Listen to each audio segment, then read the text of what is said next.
Masih bersama saya Budi Mantanrejo di Satu Meja The Forum. Wirdian, Anda ini sebagai konten kreator bekerja sendiri, menyampaikan protes-protes publik gitu. Apa Anda tidak merasa diwakili oleh partai politik sebetulnya? Faktanya hari ini kami menganggap bahwa partai politik jadi 11-12 dengan kekuasaan istana gitu ya, Mas. Walaupun harusnya partai ini juga harusnya teman-teman muda menghegemoni juga gitu. Masuk ke dalam kalau perlu, kawal juga dari luar kalau perlu, supaya kemudian memang menjadi jembatan untuk aspirasi publik secara langsung gitu kepada kekuasaan, Mas. Tapi kedua yang saya pengen sampaikan adalah bendera One Piece ini jangan ditanggapi ini adalah bentuk kita tidak cinta bangsa dan makar, tapi justru ini bentuk titik tercinta kita kepada sang saka merah putih. Kita nggak pengen merah putih kita di 80 tahun kemerdekaan ini. Justru yang terjadi adalah, tadi kalau Bang Kodari bilang Pak Prabowo itu One Piece sendiri, bisa marah nih fans One Piece. Kenapa? Karena di One Piece diceritakan salah satu yang dilawan oleh Luffy itu adalah penghapusan sejarah. Jadi nggak mungkin kalau misalnya Pak Prabowo masih mencoba untuk melakukan penghapusan atau revisi sejarah, nggak bisa sejalan dengan kita-kita yang nonton One Piece, teman-teman. Oke. Yang kedua, terakhir saya pengen nyampaikan ya, semoga Presiden dan publik itu sendiri justru bersinergi. Nggak malah kami dituduh, nggak malah kami difitnah, nggak malah kami disiderai, dan juga kami lama-lama jadi pengen kabur aja dulu, itu lama-lama jadi terjadi kalau gitu. Oke, baik Prof. Komar. Ada diskoneksi kelihatannya antara rakyat One Piece dengan partai politik sebetulnya. Iya, kalau bicara partai politik, subjektivitas saya melihat satu, parpol itu kental dengan dinastiismenya, bukan milik rakyat, tapi dimiliki oleh sekelompok keluarga. Perusahaan gitu ya?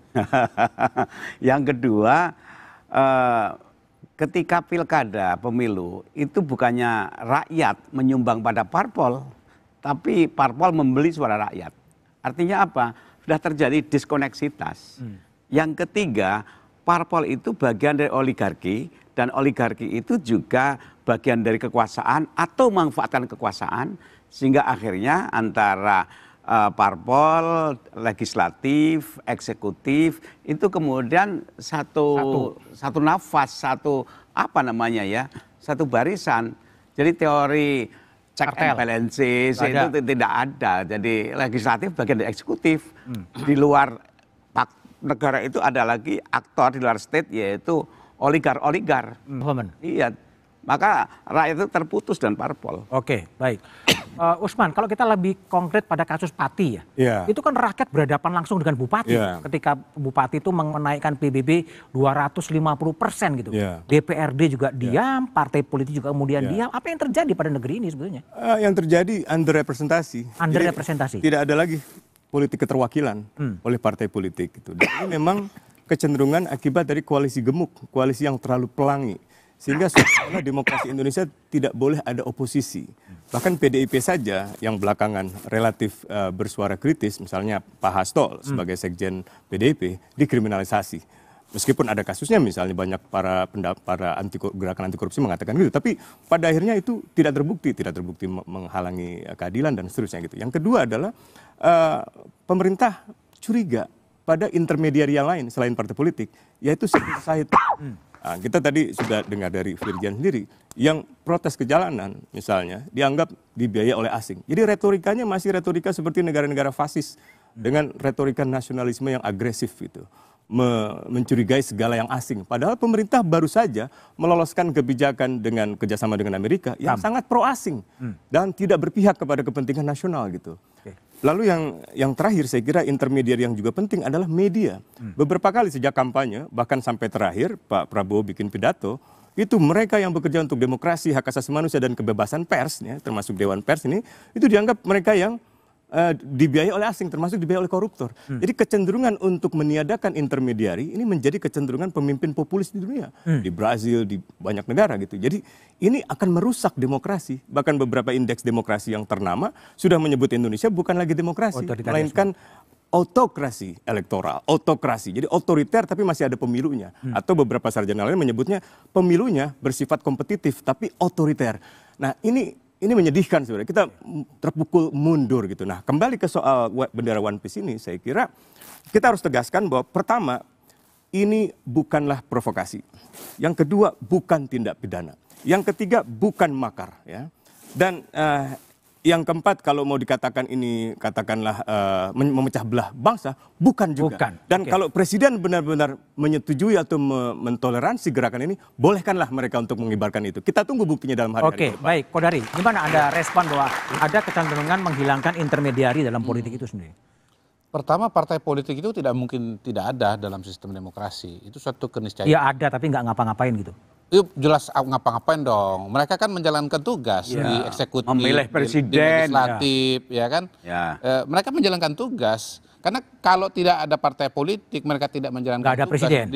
di DPR, tidak ada kebijakan publik, tidak ada pemerintahan yang bekerja, kacau semua, transportasi kacau, pangan tidak tersedia. Ini semua yang kita rasakan pada hari ini tidak jatuh dari langit. Ada Maksudnya ada mungkin mekanisme dan agregator ada tangan kepentingan rakyat. yang bekerja di sana. Ya, sebagai agregasi kepentingan? Berjalan juga. Nah, soal kemudian masyarakat ketidakpercayaan kepada partai politik itu rendah ya pada hari ini. Kan begini, institusi itu kan ada banyak, bukan cuma partai politik. Oke. Ada presiden, tingkat kepercayaan pada presiden tinggi, Ya. kepada TNI tinggi, kepada Polri tinggi, kepada Ormas juga tinggi. Kabinet juga isinya bukan cuma partai politik. Ada yang dari latar belakang akademik, Bu Sri Mulyani misalnya, Pak Suhasil Nazara, ada juga yang latar belakang dari Ormas, Menteri Dikdasmen dari Pambukti. dari Muhammadiyah, Menteri Agama dari NU misalnya. Jadi sebetulnya yang mengerjakan negara ini banyak pihak, termasuk juga partai politik. Nah, presiden sendiri saya tegaskan, saya katakan keberpihakannya kepada masyarakat dan beliau membaca betul apa yang terjadi pada hari ini. Oke. Misalnya beliau mengatakan kita harus punya swasembada pangan. Beliau berusaha mengejar agar pangan kita di tengah konflik dunia yang lagi meningkat seperti ini itu bisa betul-betul mencapai satu titik di mana kalau terjadi yang terburuk ya kita tetap aman secara pangan. Soal energi betul-betul dikejar gitu loh. Memang saya latar belakangnya bukan orang minyak, tapi saya orang survei. Kan gitu. Jadi begini, kita itu di dalam itu ya sebagai komisaris itu neken habis itu direksi Anda nih 400.000 barel per hari. Sebetulnya cadangannya ada apa enggak? Ada Pak. Loh kenapa enggak dikejar jadi 1 juta? Coba disusun bagaimana roadmap menuju 1 juta itu. Oke. Bagaimana caranya dengan minyak konvensional, dengan cara tidak konvensional. Kita juga mau ngejar ini loh, Shell Oil loh Mas. Oke, baik. Menggunakan Shell Oil, chemical. Udah kejauhan. Enggak, ini soalnya tadi dia ngomong soal komisaris tadi. Oh, komisaris. Ini pertanggungjawaban saya sedikit gitu loh. Bahwa Orang- kita kerja betul-betul. orang survei, Kita orang kerja survei. betul-betul itu. Orang Untuk survei- supaya orang kinerja survei yang- perminyakan kita semakin meningkat. Oke, baik. Iya. Bung Kodari, Ini makasih. Bung orang Usman. survei yang bekerja untuk kekuasaan. Oke, baik. Makasih Mas Komar.